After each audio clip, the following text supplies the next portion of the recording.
We've had Buckleboo since the early 2000s and took it on as a very traditional grazing property in the Gawler ranges. We've been running Dorpers for the last sort of 10-15 years, and yeah, there's been a lot of different seasons that we've gone through over the time. We came through the drought, and that was a really big moment for us to decide to make a difference. Carbon first came onto the radar, I guess, around 2017. We started to hear more about it, hear about different projects that were happening. So after talking to our neighbours in New South Wales, we really started to piece together how a carbon project could complement our pastoral business in South Australia. So we started to dig a little bit deeper into how we go about that. We chose to go with AiCarbon because they were the most transparent about the whole process. They offered to come out to the property and show us all the details. There was no exclusivity agreements or anything like that. They were fully open book right from the beginning. At the end of the day, what we're trying to do is capture carbon from the atmosphere in trees and shrubs on pastoral properties and farms across Australia. Some of our lands has been grazed for hundreds of years. If you change the way they are grazed from a set stocking rate to rotational grazing, there's an opportunity for trees and shrubs to regenerate. And when those trees and shrubs regenerate, they grow and they sequester carbon from the atmosphere. That long rest is what's really making a huge difference.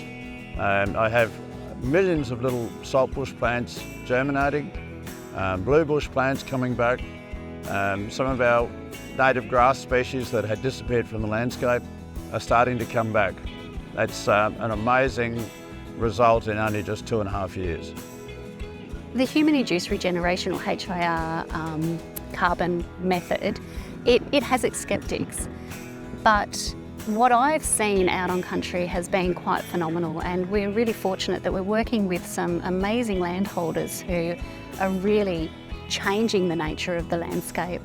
Not only is it a fantastic opportunity for them to diversify their businesses, it has the potential to have amazing biodiversity outcomes on a scale which I think South Australia probably will never see again.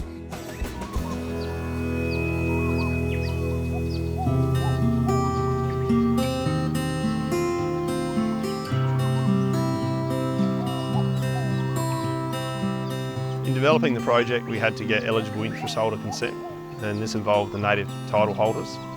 And AiCarbon were able to speak to the native title holders on our behalf and get approval from them to proceed with the project. When we work with native title groups, it's a great opportunity for us to all share information.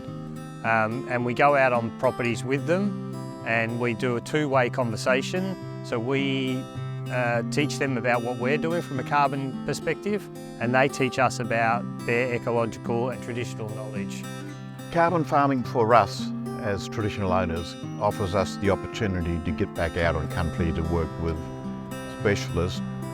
We just see it as an opportunity to look at traditional land management practices and to also earn a revenue stream for the Gawler Ranges Corporation as well. If you get it right with the ecology, then any revenue that comes from the carbon project is a reward for doing the right thing by your country.